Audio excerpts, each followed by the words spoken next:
बोल जयकारा बोल मेरे श्री गुरु महाराज की जय। श्री नंगली निवासी भगवान की जय। सतगुरु प्रेमियों, इस संसार में एक समय पर न जाने कितने जीव जन्म लेते हैं। हर घड़ी किसी न किसी जीव का जन्म होता है। एक ही घड़ी एक ही मुहूर्त में जन्म लेने के कारण भी उन सब जीवों के कर्म और भाग्य अलग अलग क्यों होते हैं?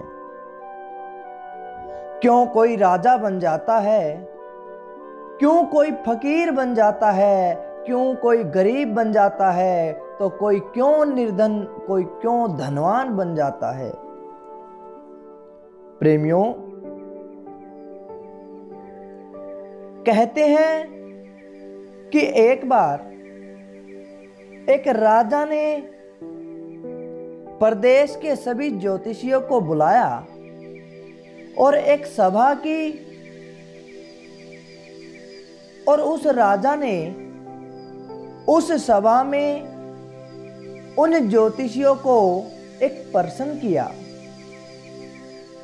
कहा कि मेरी जन्म पत्रिका के अनुसार मेरा राजा बनने का योग था, मैं राजा बना, किंतु उसी घड़ी मुहूर्त में अनेक बच्चों का जन्म हुआ था, वे राजा क्यों न बन सके? इसका क्या कारण है? राजा के इस प्रश्न को सुनते ही सब विद्वान चुप हो गए। अचानक एक वृद्ध व्यक्ति खड़े होकर फरमाने लगे कि महाराज, आपको यहां से कुछ दूर घने जंगल में एक महात्मा मिलेंगे, उनसे आपको उत्तर मिल सकता है। आप वहां जाइए और उनसे अपने प्रश्न का उत्तर पाइए। राजा ने घोर जंगल में जाकर देखा कि एक महात्मा आग के ढेर के पास बैठकर अंगार खाने में व्यस्त है, गर्मा गर्म कोयला खा रहा है। राजा ने महात्मा से जैसे ही प्रश्न पूछा, महात्मा ने क्रोधित होकर कहा कि तेरे प्रश्न का उत्तर आगे पहाड़ियों के बीच एक और महात्मा है, वे दे सकते हैं। प्रेमियों, अब राजा के मन में जिज्ञासा और भी बढ़ गई। वह अपने प्रश्न का उत्तर पाने के लिए पहाड़ी मार्ग पार करके बड़ी कठिनाइयों से राजा उस दूसरे महात्मा के पास पहुंचा। अब जैसे ही वह उसके पास जाता है, उस महात्मा को देखता है, राजा हक्का बक्का रह गया। वह अचंभित हो जाता है, क्योंकि दृश्य ही कुछ ऐसा था। वे महात्मा अपना ही मांस चिमटे से नोच नोच कर खा रहे थे। राजा को महात्मा ने भी डांटते हुए कहा कि मैं भूख से बेचैन हूं, मेरे पास समय नहीं है। तेरे प्रश्न का जवाब आगे आदिवासी गांव में एक बालक जन्म लेने वाला है, जो कुछ समय के लिए जिंदा रहेगा, वही उत्तर दे सकता है। अब राजा भी बड़ा बेचैन हो गया। बड़ी अजब पहेली बन गया राजा का प्रश्न। ये सब क्या रहस्य है, उसके कुछ समझ में नहीं आ रहा था। जिज्ञासा बहुत अधिक थी। राजा ने फिर कठिन मार्ग पार करके उस गांव में कदम रखा। गांव में उस दंपत्ति के घर पहुंचकर सारी बात कही। जैसे ही बच्चा पैदा हुआ, दंपत्ति ने नाल सहित उस बालक को राजा के सामने पेश किया।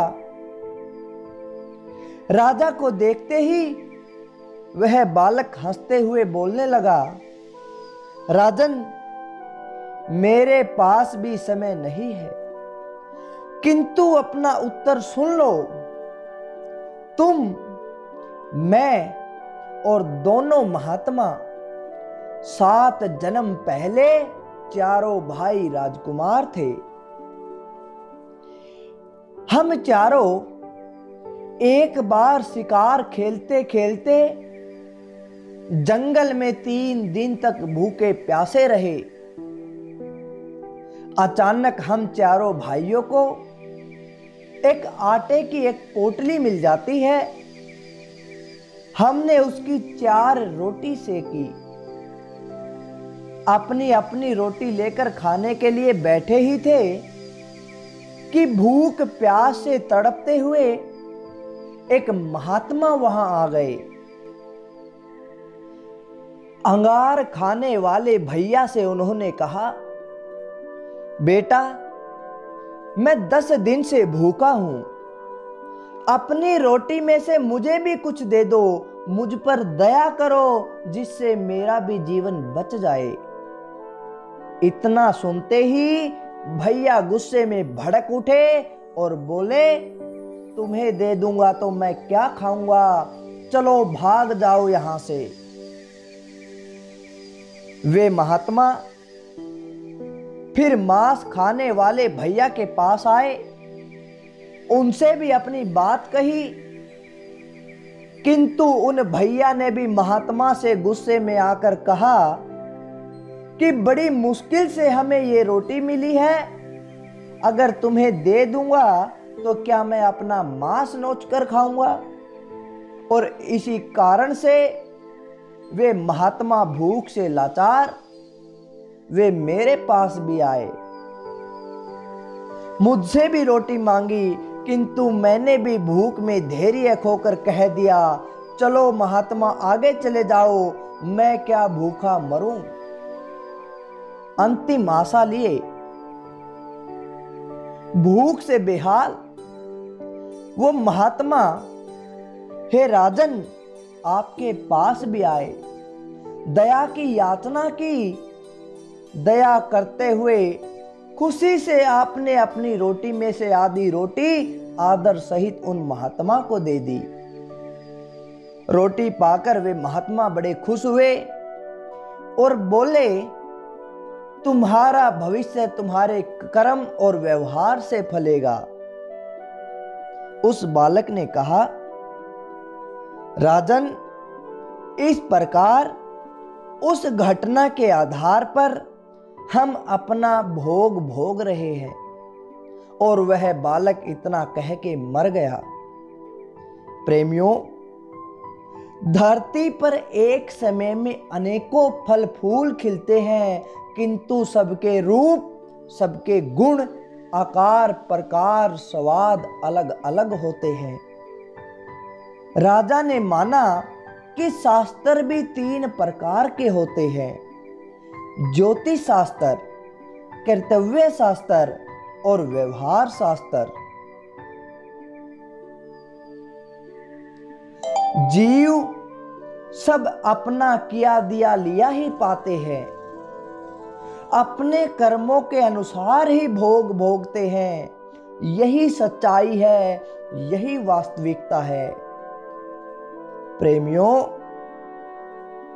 ये संत महापुरुषों के वो कथन जो हमें जीवन में जीने की राह देते हैं, पाप कर्मों से बचाए रखते हैं। तो प्रेमियों, कैसा लगा आपको आज का यह सत्संग? अच्छा लगा तो लाइक करें, शेयर करें और कमेंट करके हमें जरूर बताएं। बोल जयकारा, बोल मेरे श्री गुरु महाराज की जय, श्री नंगली निवासी भगवान की जय।